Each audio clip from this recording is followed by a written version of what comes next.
Hi అండి, welcome to my channel spicy foods. నేనండి మీ దేవిని. ఈరోజు ఆంధ్ర స్పైసీ ఫుడ్లో ఇంకొక రెసిపీతో వచ్చాను.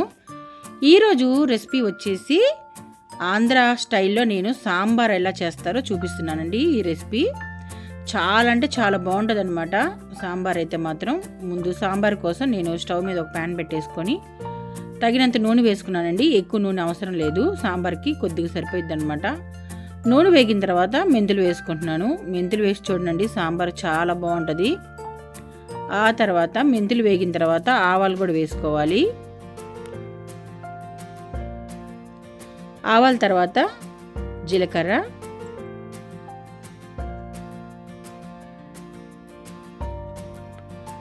జీలకర్ర కూడా వేగిందండి. నేను ముందుగా టమాటాలు ఇవన్నీ కట్ చేసి పెట్టుకున్నాను అనమాట. క్యారెట్, మునక్కాయ ఇవన్నీ సాంబార్ కావాల్సినవన్నీ ముక్కలన్నీ కట్ చేసుకున్నానండి. ముందుగా నేను టమాటాలు వేసుకున్నాను. ఇవైతే నేను ఒక 5గురికి 2 పూటలు వచ్చేటట్టు నేను సాంబార్ అనేది ప్రిపేర్ చేస్తున్నానండి. టమాటా ముక్కలు, తర్వాత క్యారెట్, కరివేపాకు, బెండకాయ, మునక్కాయ, వంకాయ, సొరకాయ అన్నీ నేను ముక్కలన్నీ వేసుకున్నానండి. ఇది 5గురికి అన్నమాట, 2 పూటలు వస్తుంది సాంబార్ అనేది. చాలా అంటే చాలా బాగుంటుందండి. ఒక్కసారి ట్రై చేయండి మీరు. ఇలా ముక్కలన్నీ వేసుకున్న తర్వాత తగినంత ఉప్పు,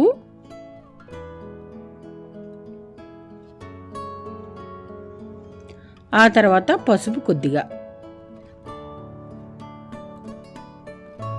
ఇప్పుడు ఒకసారి కలుపుకుందామండి.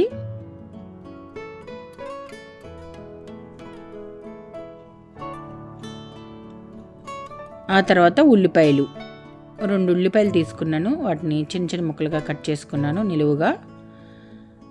ఇప్పుడు కొద్దిగా కారం కూడా వేసుకుందాము.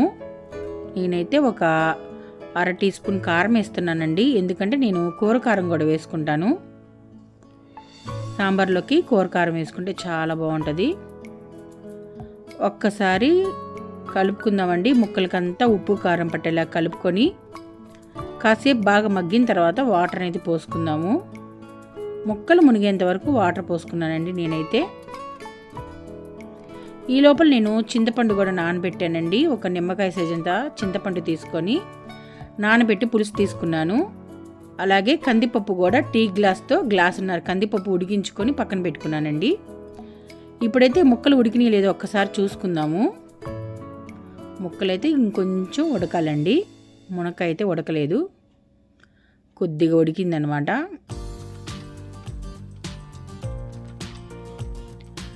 ఈ లోపల చింతపండు పులుసు తీసుకున్నాను కదా, ఆ పులుసు కూడా వేసుకొని ఈ ముక్కల్లో ఈ పులుసు వేసుకున్న తర్వాత కాసేపు ఉడికిన తర్వాత అప్పుడు మనం పప్పు అనేది వేసుకోవాలి.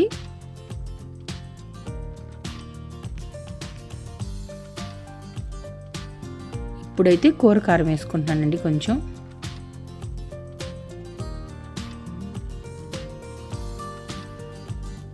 కొద్దిగా కొత్తిమీర, అలాగే చిన్న బెల్లం ముక్క. చాలా బాగుంటుందండి సాంబార్లోకి బెల్లం ముక్క వేస్తే. ఆ తర్వాత ముందుగా ఉడికించి పెట్టుకున్న పప్పు కూడా వేసుకుంటున్నాను. మనకు కావాల్సినంత వాటర్ పోసుకోవాలండి. అంటే మీకు పలసగా కావాలో కొద్దిగా చిక్కగా కావాలో దాన్ని బట్టి. నేనైతే కొంచెం పలసగానే నేను చేసుకున్నానండి సాంబార్ అనేది, చిక్కగా కాదు. ఆ తర్వాత అదే కొద్దిగా మరిగిన తర్వాత చిక్కబడిపోయింది నాకైతే మాత్రం. కానీ సాంబార్ అయితే చాలా అంటే చాలా బాగుందండి. ఉప్పు చూసుకొని తగినంత ఉప్పు, ఇంట్లో తయారు చేసిన సాంబార్ పొడి అండి. మీకు ఇంట్లో నేను ఎలా చేశానో సాంబార్ పొడి అనేది కావాలంటే నాకు కామెంట్ బాక్స్లో కామెంట్ అనేది పెట్టండి. నేను ఆ వీడియో కూడా అప్లోడ్ చేస్తాను. ఇప్పుడైతే సాంబార్ పొడి కూడా వేసుకున్నాం కదా, ఇప్పుడు బాగా కాగాలండి సాంబార్ అనేది. ఎంత బాగా కాగితే అంత టేస్ట్ అనేది వస్తుంది అనమాట. మనకి ఆ స్మెల్ అనేది తెలుస్తుంది. సాంబారు మంచి స్మెల్ అనేది వస్తుందండి. అప్పుడు మనకు అర్థమైద్ది సాంబార్ ఎంత టేస్ట్గా ఉన్నాయో. మనకి కాగేటప్పుడే అర్థమైపోయిద్ది. మంచి వాసన ఈ వీధి నుంచి ఆ వీధి వరకు వస్తుందండి. ఇంగో మాత్రం వేసుకోనండి ముఖ్యంగా. నేనైతే ఆ వీడియో మిస్ అయిపోయిందనమాట, ఆ క్లిప్ అనేది.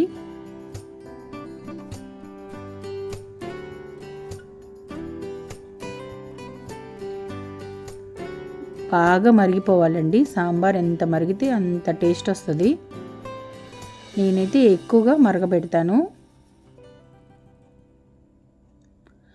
ఇలా సాంబార్ బాగా కాగిపోయినాయండి. ఇప్పుడైతే నేను కరివేపాకు అలాగే కొత్తిమీర కూడా వేసుకున్నాను.